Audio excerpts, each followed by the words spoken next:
Namaste and welcome.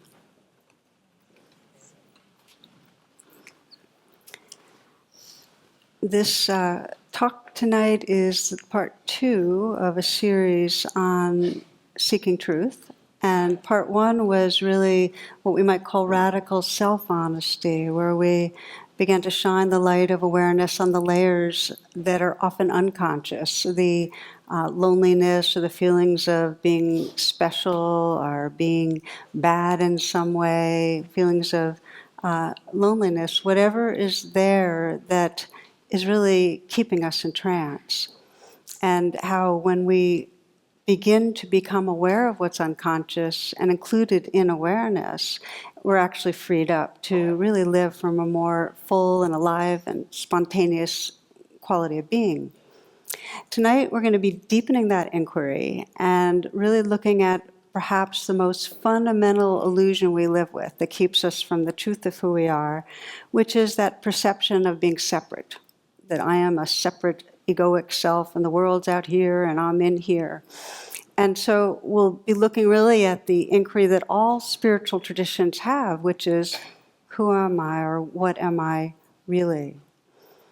And from the get-go, I want to say that this inquiry is not relevant or the most useful inquiry for everybody at all times. I mean, there's times when there's a lot of strong weather systems coming through, a lot of confusion, hurt, or pain, and we really need to focus on how do we bring some kindness, self-compassion, clarity to that.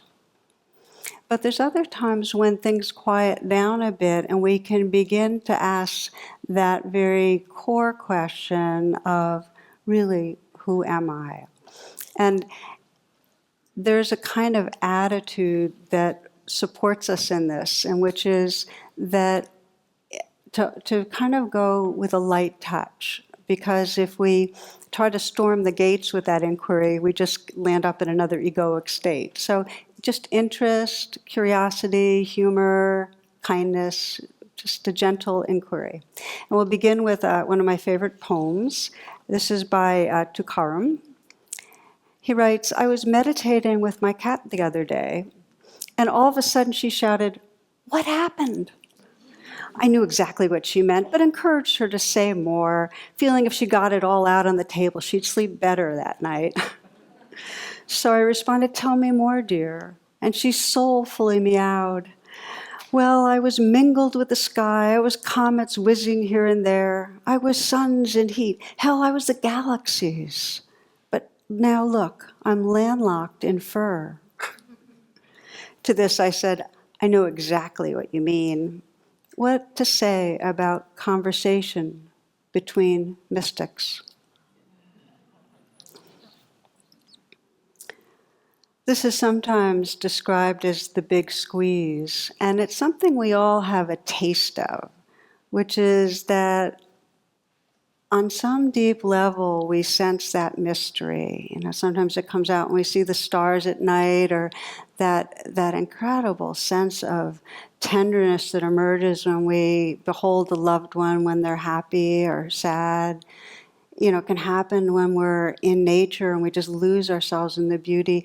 And there's a sense of being beyond our familiar, small, packed up self.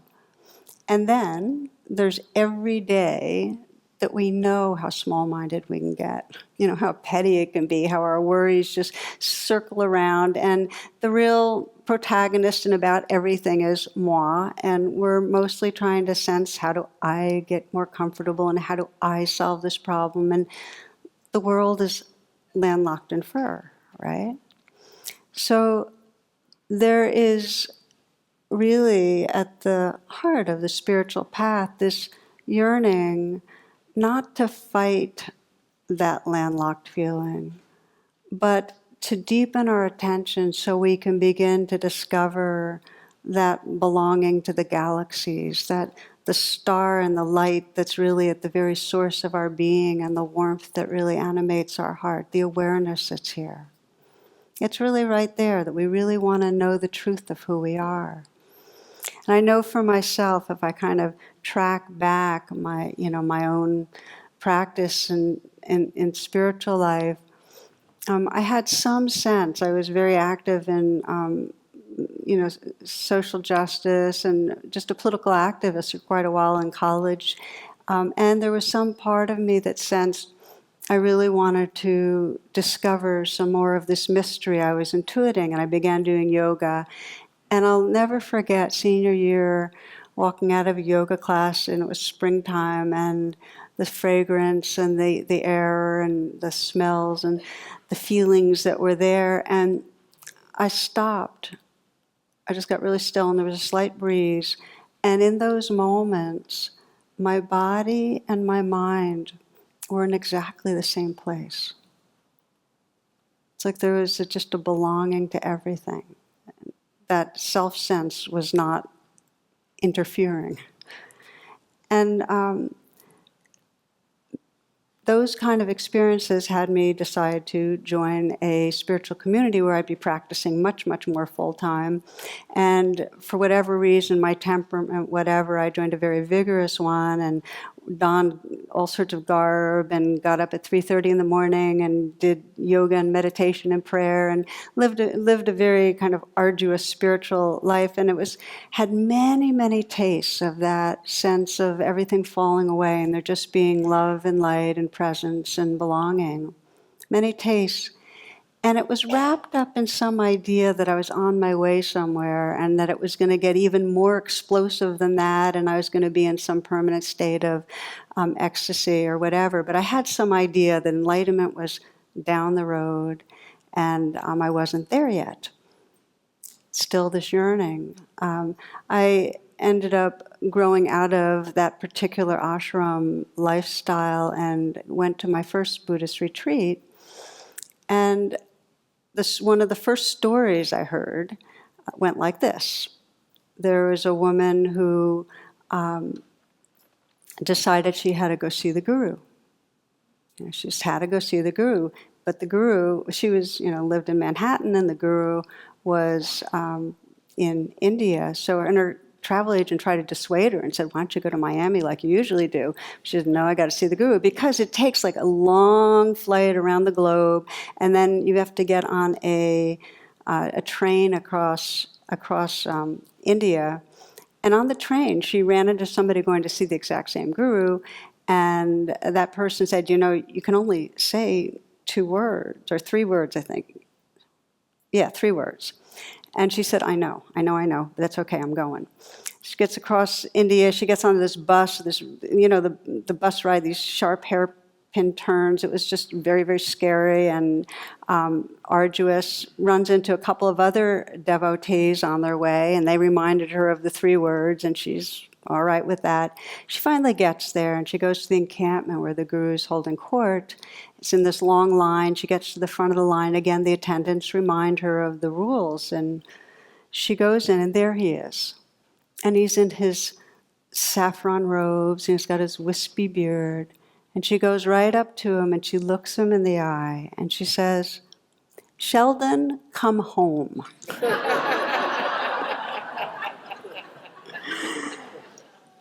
Well, I took that personally, in some way, even though my mother's not the kind of classic mother like that, but that, I had been trying to I had gone to this very kind of exotic ashram life, even though it was in the United States, it was very exotic, and that we don't have to go to another country, we don't have to be back 1,500 years ago when the Buddha was born, we don't have to wear garb. In fact, the only place that we can experience the truth and the freedom of who we are is this moment, right here, in this very heart-mind. Any notion that you're waiting for something, that it's outside of you, that you need to learn something more, that you have to go to a 3-month retreat, it's right here. And I mean like really right here, not at the end of the talk. That the idea that it's even a few minutes away, that we're on our way somewhere, is the fundamental interference that keeps us in the sense of a self trying to get somewhere. We stay landlocked. impact. I saw a cartoon once that had a bunch of fleas wandering around in a forest of fur, and they were wondering, is there really a dog? Well, that was really good. The core perception, then, that causes suffering is this sense of that who I am is this self, the story of self, and that the core narrative in that self is that in any given moment of time, is that there's something missing that's not here. I'm on my way so that the next moment will give me what this moment does not have. There's a leaning forward. And the other side of it is there's something wrong. There's something wrong with life or me or another person, but something's wrong. And what that leads to is a sense of I need to do something. I need to do more to be okay. Now, the stronger the feelings are that something's missing or something's wrong, the more solid and tense and tight and anxious the self gets. So this is the trance. If we're looking for what stops us from knowing who we are, it's a fundamental sense of I'm separate, something's wrong, and I need to do something about it. I like the way Wei Wu Wei says it. Why are you unhappy? Because 99.9% of everything you do is for yourself, and there isn't one. So the Buddha offered a very radical basic teaching that you'll find in every what are called the non-dual or the wisdom traditions. It's not specific to Buddhism. And it's that the truth of who we are is that we're never apart from that oneness. It's like waves in an ocean. We have the perception that, oh, I'm this set of waves, but waves are made of the same oceanness. We're ocean. And while there may be the truth that, yes, right now certain waves are arising, there are certain weather systems that are going through right now. Today you might be worried about a certain thing and have those thoughts and those fears. And tomorrow you might be sad about some loss that's impending. There's waves. And to honor the waves, but not to forget the oceanness, this belonging that's always here, not a hairbreadth away. So the Buddha said basically that I would not have taught you these teachings about the truth, about this belonging, if it weren't possible to realize it. What makes it so important to remember the ocean? If we just think we're waves, we're going to be completely fixated on how well the waves are doing and what's going wrong with the waves. And we're going to forget what's timeless. We're going to forget what's formless and what really gives us the true sense of loving belonging. That's what carries us. And it's not at all esoteric. I mean, I love the teaching that, if you remember you're the ocean, you're not afraid of the waves. It's truth. The other side of it is if you forget you're the ocean, you're going to be seasick all the time. But if you intuit that formless mystery that we sometimes sense when we're in nature or when we're in that very loving connection with another person or when we're really, really quiet, if you intuit that, it gives space for the changing life that's here. There is a freedom in that then you can respond to what comes. You're not tensing against the future. You can live it. So we'll look at two primary pathways that we can come to that remembrance of who we are beyond the small self. And I'll language it in terms of ocean and waves. The one pathway is to deepen our attention to the waves. If you really open your attention to exactly what's going on in the moment, the waves of the moment, you'll discover the oceanness.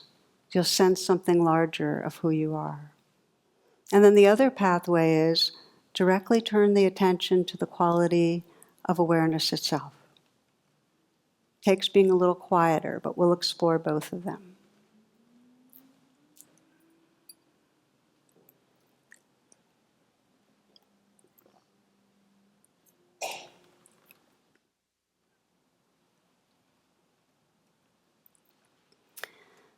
So we start with the waves, and the main waves that keep sustaining this perception of I'm here, I'm separate, and something's wrong, is this narration in our brain. We think incessantly. We're addicted to thought.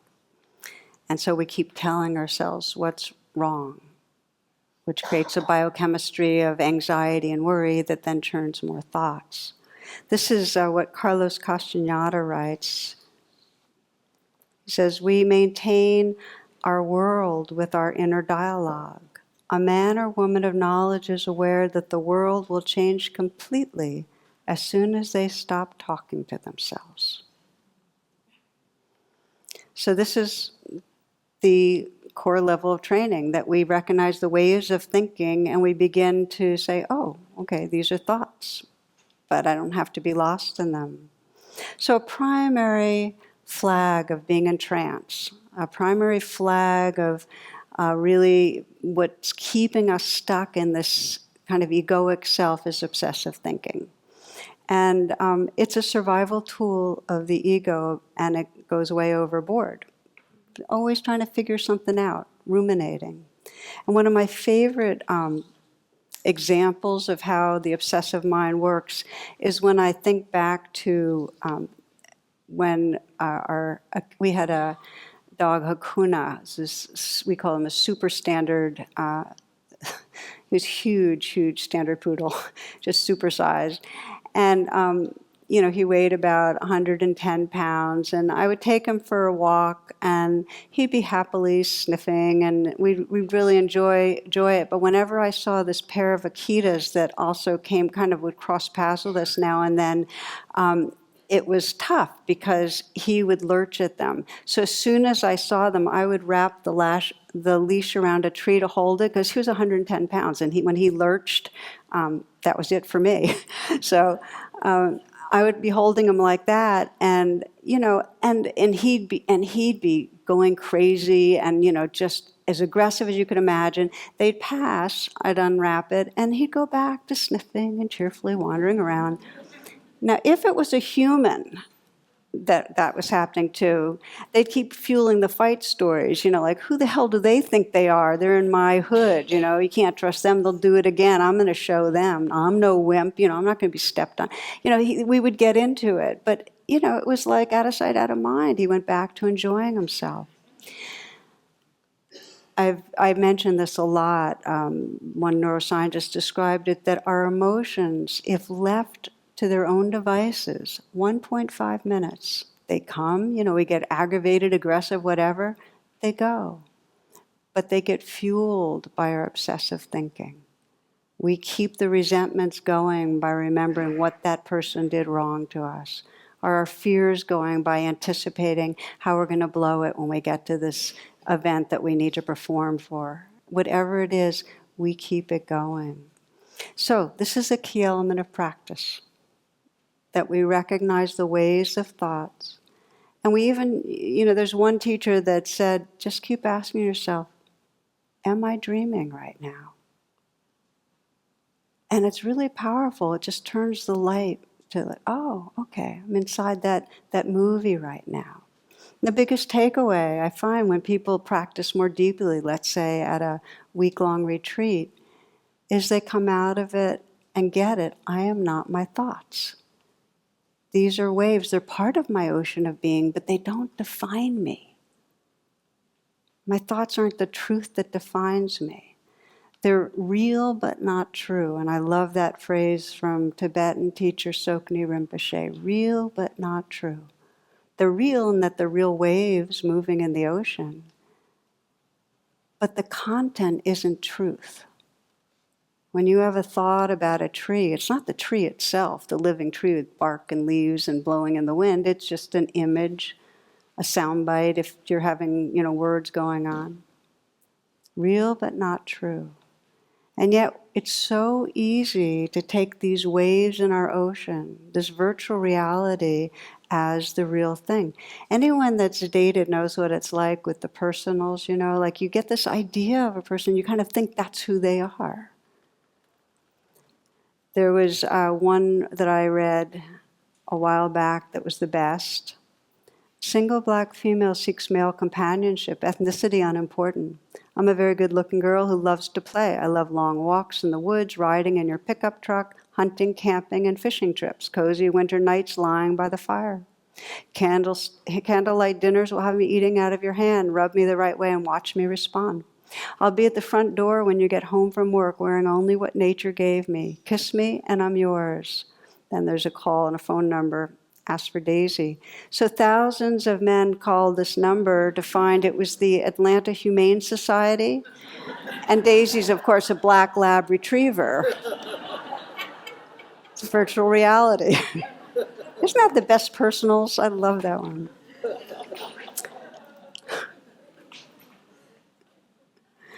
So the training is to begin to sense the waves of thoughts and also sense the gaps between the waves, because that's when the light of awareness begins to shine through.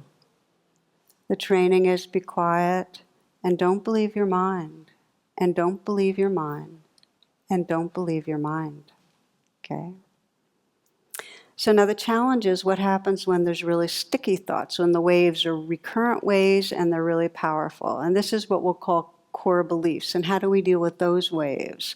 And I'm going to spend a little bit more time with them because our beliefs affect so much of our experience. Mahatma Gandhi wrote that your beliefs create your thoughts and the feelings that loop in it. And then that creates your words, and that creates your actions, and that creates your character, and that creates your destiny. So when we have these waves, these recurrent waves of beliefs that come through, and we don't remember that we're bigger than them, that they're real but not true, we get caught in them, they mean that they keep in motion this sense of a small, limited, deficient self. So we need to challenge them. So I'll give you an example of how we bring this deepening of attention to challenge the waves of beliefs. And this example is a woman who came, this is years ago, we worked together, and she came to work on this, core belief, I'm unlovable, and anybody that gets to know me will find that out.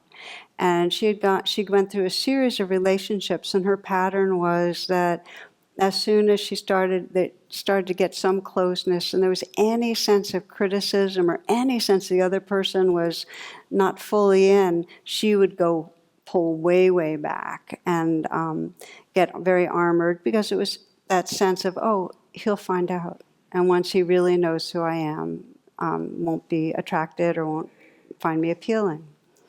And so we decided to work together to deepen attention to those waves that were keeping her very, very much feeling small and separate and rejectable.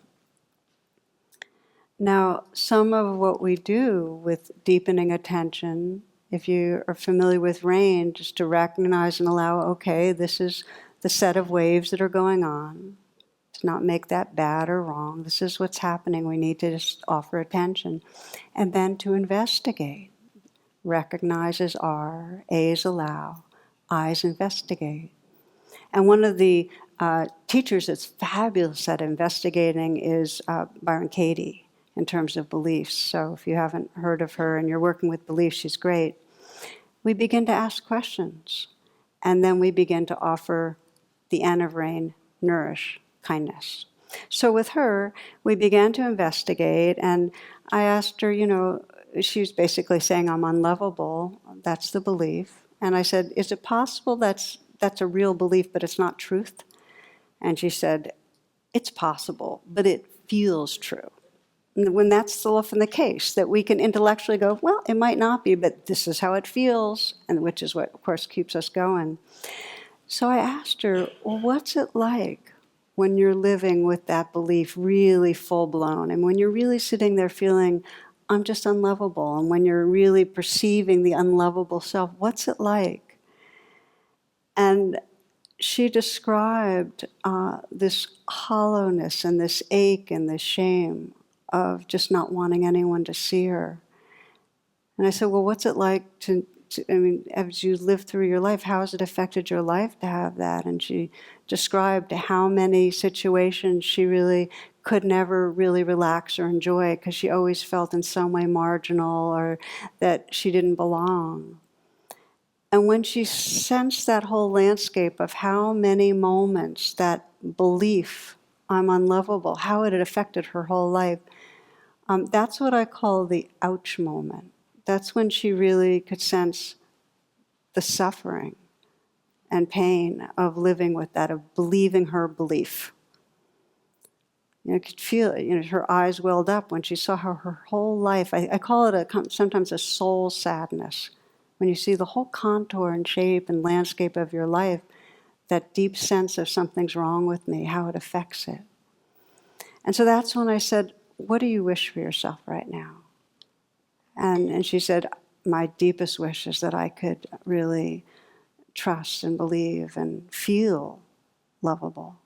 And I said, offer that message. Just offer that wish to yourself. And I always have people, when they're willing and open to it, put their hand on their heart because it really counter conditions the way we're in relationship with ourselves. We're so lacking intimacy and tenderness that to even make a gesture of tenderness is radical in the shift in what's possible. You can begin to sense it. So she put her hand on her heart, and I said, what is that place you most need right in this moment? And, she said, just to feel that I'm caring, I'm here with that part of my own being. So she did that. She offered that caring presence and that wish, please trust, you're okay, you're okay. I sometimes use the phrase, it's okay, sweetheart. And then she was still for a while, and I asked her another question. And it was, who would you be if you no longer believe that belief? Who would you be if you no longer believe that you're unlovable? And her response was something I've heard before, which she says, I have no idea. It's just that when you ask that, there's this sense of space and possibility.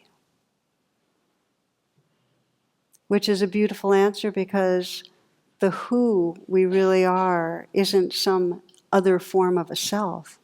It's more spacious, it's aware, it's loving. For her, the effect of that process of deepening her attention to a wave and then touching into more of an ocean sense allowed her enough confidence to be able to name what was going on in this new relationship she was in. She was afraid she was going to replay the patterns, but she was able to name it, which let him name where he was vulnerable, which created for the first time a foundation of honesty and vulnerability that actually gave her an opportunity for intimacy. So what I thought we'd do is take a pause here and give you a chance to practice a little this first pathway of paying attention to the waves to discover the ocean. And it's going to be a brief touching into a difficult belief. And because we don't have time for a deep practice of this, I invite you to explore it on your own afterwards. For now, take a moment wherever you are to come into stillness.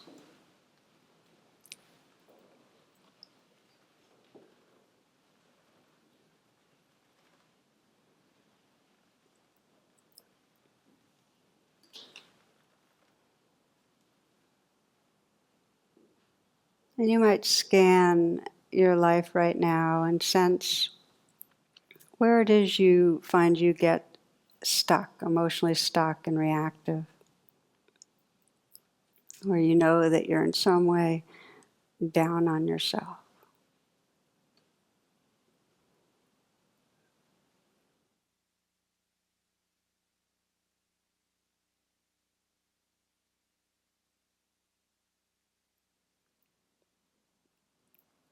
It might be a situation where you're with family or friends.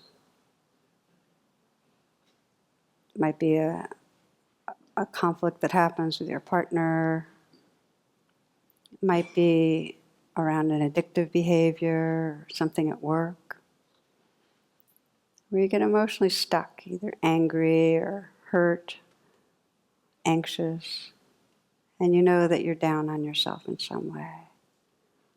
And as you sense the situation, and you have to go really right into it to sense really the feelings that are there, you might ask yourself, well, what am I believing? What is it that you're believing about yourself?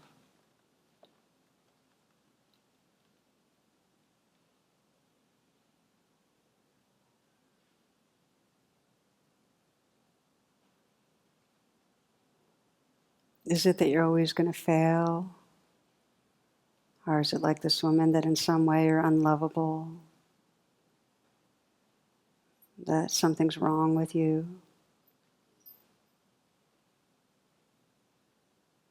That you'll never really be the person you want to be?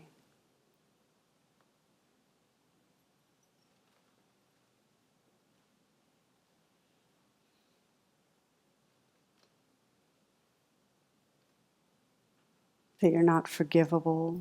That something's not acceptable about you?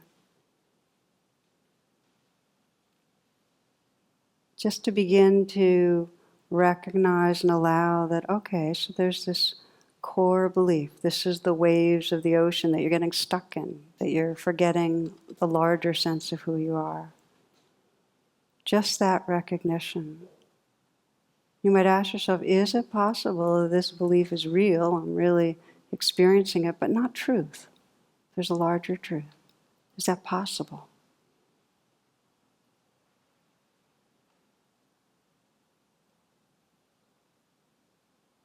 And whatever the response, you might go deeper and just sense, well, what's it like when I'm believing this? Like when it's full blown, when I'm really inside the wave, when I'm getting tossed around by the wave.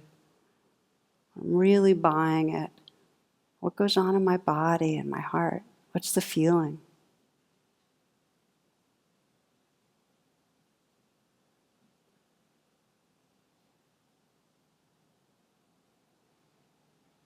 So you're opening now to the waves of the feelings in the body, the feelings of hurt or fear, squeeze, the shame. What goes with that belief? And how has living with this belief affected your life? What has it kept you from doing? How has it kept you from intimacy, from enjoyment?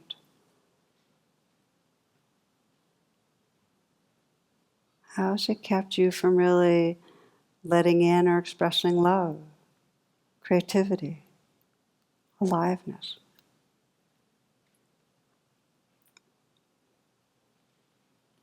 And I invite you, as you investigate, to begin to bring that nurturing to whatever you're experiencing. You might experiment, if you haven't done it before, with putting your hand on your heart. I often do it even when I don't need to, just because it always deepens in some way a quality of connection. And just sense what the part in you that's been living with this belief most needs in this moment. And no matter how you've been doing this exercise so far, you can always start in this moment by sensing, what does the vulnerability in me most need? Perhaps it's just the feeling that you're there and willing to offer care.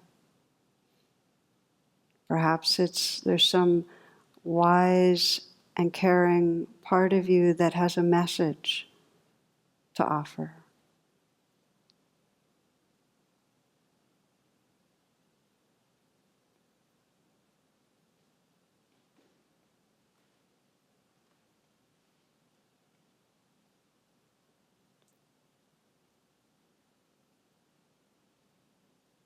Just to let in some care, to feel that you're holding with care. You're the compassionate presence that's holding that part of you with care.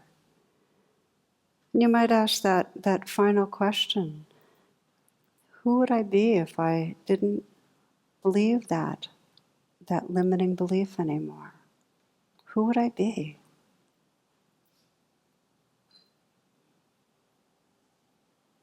Who would I be without that belief?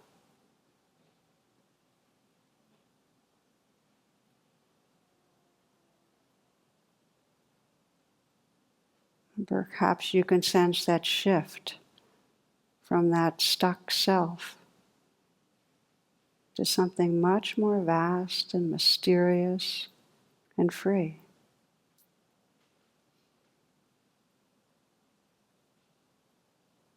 What would my life be like if I didn't live with that belief anymore?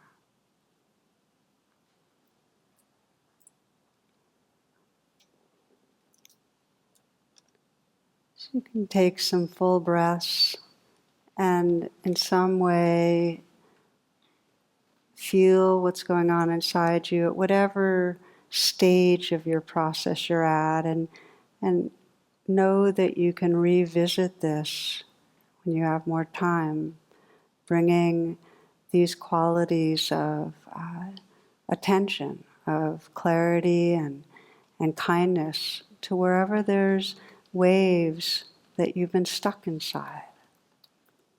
Now, thus far, we've been exploring this one pathway to deepening truth, which is to look at the waves more deeply. Discover the oceanness. Discover there's a sense of our beingness that's larger than that particular wave. The other approach that I've mentioned is to begin to look directly into awareness, into this mystery. So instead of looking at the objects or the forms or the feelings or the emotions, we're really looking right into that vastness. I thought I'd share with you a story that evokes a little bit of this mystery of how much we don't know. And it's called From the Cart's Code by Paul Pearson, who's a physician, a psychoneuroimmunologist. And it starts like this. "Oh my God, David, no," cries Glenn does when she sees the bright lights headed straight for their car. As the squeal of the tires struggling to grip the road became one with her own shriek of helpless terror, she knew that she had lost her husband forever. Moments before the car came crashing through their windshield, the couple had argued over something silly and had been sitting in resentful silence. They had had these little scuffles before, but unlike all their previous skirmishes, this time there would be no opportunity to apologize and reconfirm their love. 3 years after the accident, Glenda sat with me in a dimly lit hospital chamber. At her request, I had arranged a meeting between her and the young man whose life had been saved by the gift of her husband's heart. The heart recipient and his mother were almost a half hour late for the meeting, and I was ready to suggest to Glenda that we leave. The issue of recipients meeting donor families is a sensitive one, and I understood why the man may have changed his mind. As I stood and took Glenda's hand, she said quietly, "No, we have to wait. He's here in the hospital. I felt him arrive about 30 minutes ago. I felt my husband's presence. Please wait with me." Glenda is a practicing family physician. She's well versed in bioscience and, as I do, admires the rigor and healthy skepticism of modern science. Now, however, the power of something that transcends what science calls common sense was tugging at her heart. "David's heart is here," she added. "I can't believe I'm saying that to you, but I feel it. His recipient is here in this hospital." At that moment, the door opened, and the young man and his mother walked hurriedly down the center aisle of the chapel. "Sorry we're late," said the young man with a heavy Spanish accent. "We got here a half hour ago. We couldn't find the chapel." After introductions and awkward attempts at humor about a heart-to-heart meeting between the young wife and her husband's heart, the usually shy Glenda blurted out, "This embarrasses me as much as it must embarrass you, but can I put my hand on your chest and feel your heart?" The young man looked at me, and then his mother put his hand to his chest and finally nodded his head. As Glenda reached forward, he unbuttoned his shirt, took her hand, and gently placed it upon his naked chest. What happened next transcends our current view of brain, body, heart, and mind. Glenda's hand began to tremble, and tears rolled down her cheek. She closed her eyes and whispered, "I love you, David. Everything is copacetic." She removed her hand, hugged the young man to her chest, and all of us wiped tears from our eyes. Glenda, the young man, sat down and, silhouetted against the stained glass window of the chapel, held hands in silence. Speaking in her heavy Spanish accent, the young man's mother told me, "My son uses that word copacetic all the time now. He never used it before he got his new heart. But after a surgery, it was the first thing he said to me when he could talk. I didn't know what it means. He said everything was copacetic. It's not a word I know in Spanish." Glenda overheard us and her eyes widened. She turned towards us and said that word was our signal that everything's okay. Every time we argued and made up, we'd say everything is copacetic. Our discussion about a magic word that seemed to reveal a code of the heart within him stimulated the young man to share story after story of changes he experienced following his transplant. Described by his mother as a former vegetarian and very health conscious, he now craves meat and fatty foods. A former lover of heavy metal music, he now loves 50s rock and roll. He reported recurrent dreams of bright lights coming straight for him. Glenda responded almost matter-of-factly that her husband loved meat, played in a Motown rock and roll band while in medical school, and that she too has dreams of the lights of that fateful night.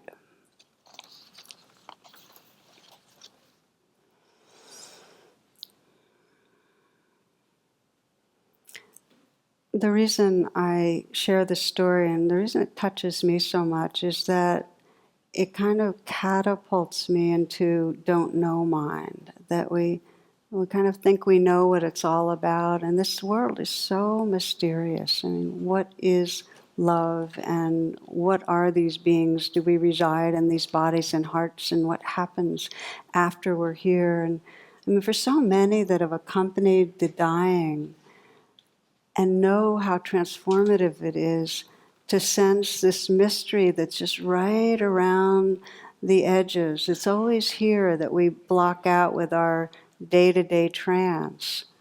We're so connected with something larger.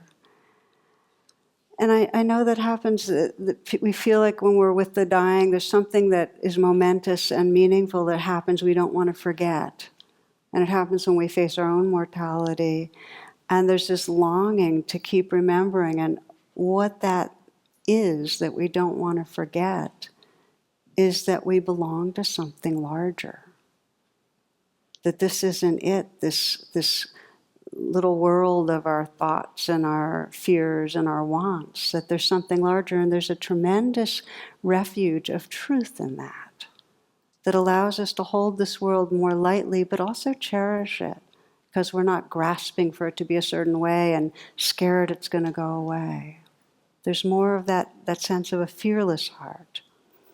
So there are several pathways of training to have that remembrance of really this ocean to which we belong. And we're going to close this evening with a guided practice that can give us a taste. And as I mentioned before, for some, when we begin to really look into the nature of awareness, it can be scary or disorienting, because it kind of takes away the ground of our normal reality. And so if it doesn't feel like a match for you, just put it aside. And just even in experimenting with this, really a light touch.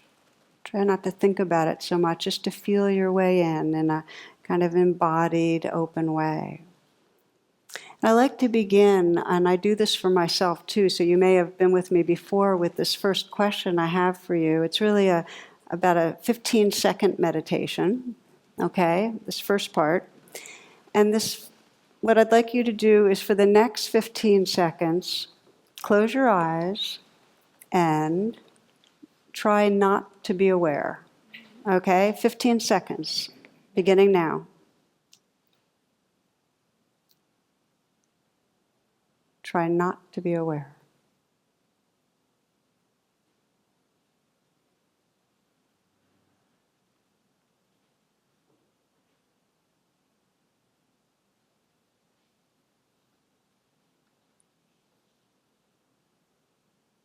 Okay, open your eyes. That's enough. Okay, so how many were successful? Can I see, right? I'd like to share that when I first did this, my mother was in this room, And she was the only hand that went up in that one. But I think she was being a little contrarian with me, but that's okay. Because sometimes we really feel like, oh, I wasn't aware. But we were aware of that. That's a little tricky. Okay, let's close our eyes again. And this time we're going to this is going to be more like a 5-minute, 6-minute meditation. And settle yourself, feel the sitting posture, and take a few full breaths. Let the breaths gather your attention, collect your attention.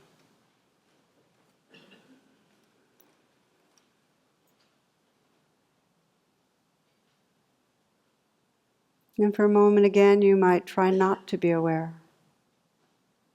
Try not to be aware.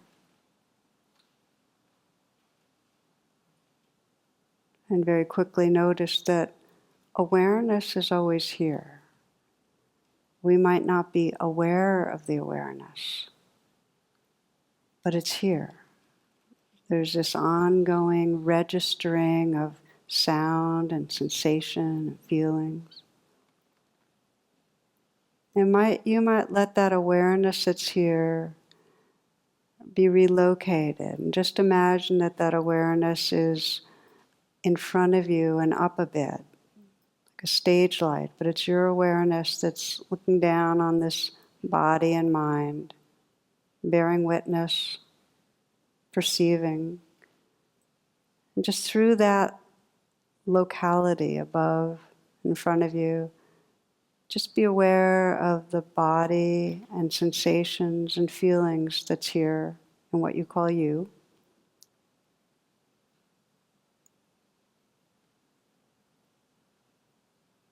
So awareness is beaming down, picking up the kind of thoughts that might be in the background, and the feelings in your body, the sense of sitting here.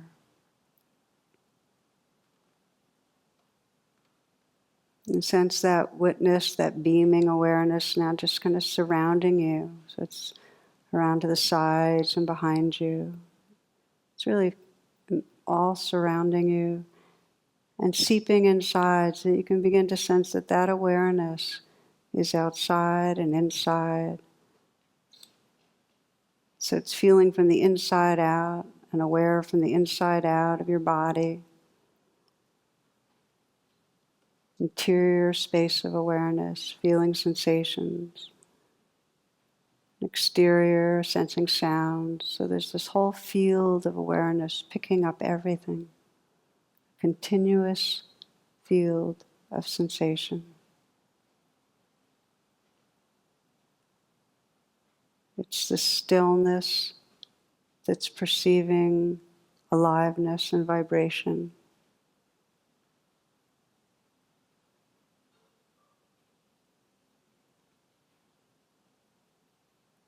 This awareness is the silence that's listening.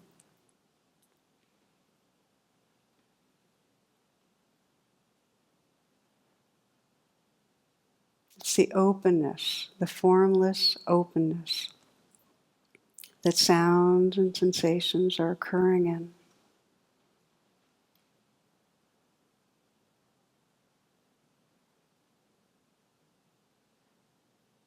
Just relaxing back, being that field of continuous awareness. Listening to and feeling the changing movement of waves.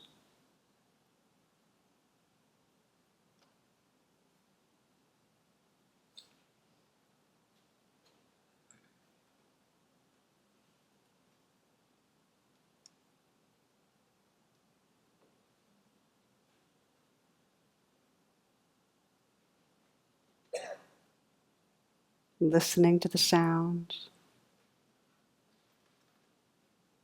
And you might inquire, who is listening? Really, who is listening? Who's hearing these words? Just turn the attention back gently, just to see what's aware, what is awareness.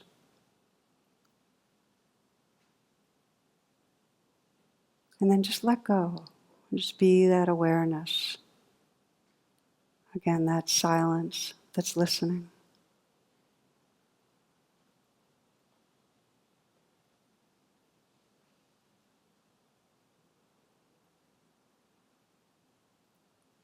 Empty, awake space.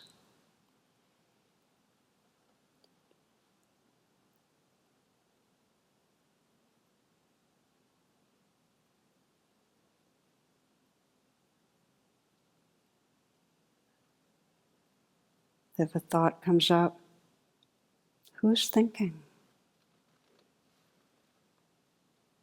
Gently turn the attention back to awareness. Who or what is aware? And just let go again.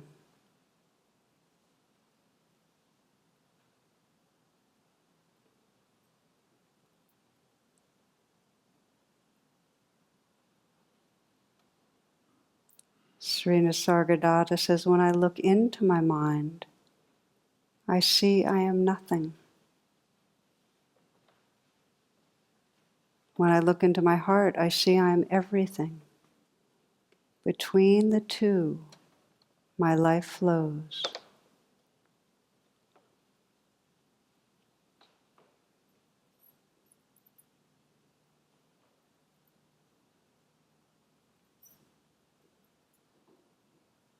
Sensing the heart space, the awareness at the level of the heart that cherishes the waves, receiving everything that's arising in this heart space.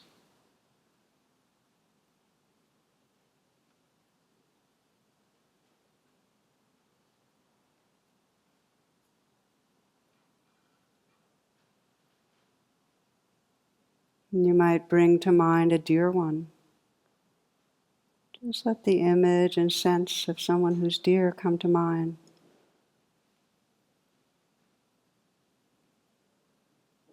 And sense how this dear one is received in this open-hearted awareness. This dear one floats, is included, is a part of your heart.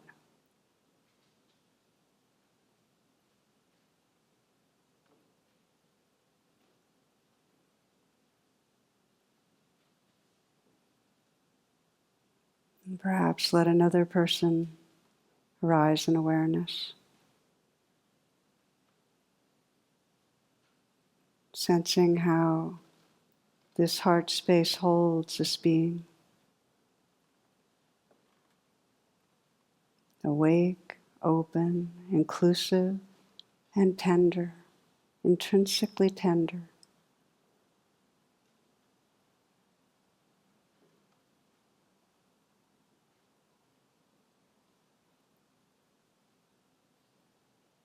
True homecoming is to the awake awareness, this open-heartedness that's your deepest nature.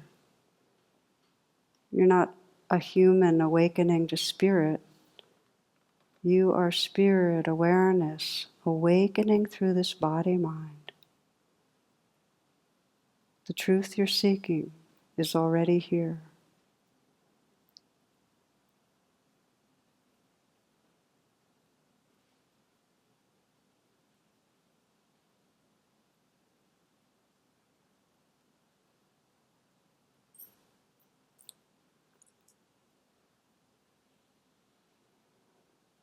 When I look into my mind, I see I am nothing. When I look into my heart, I see I am everything. Between the two, my life flows.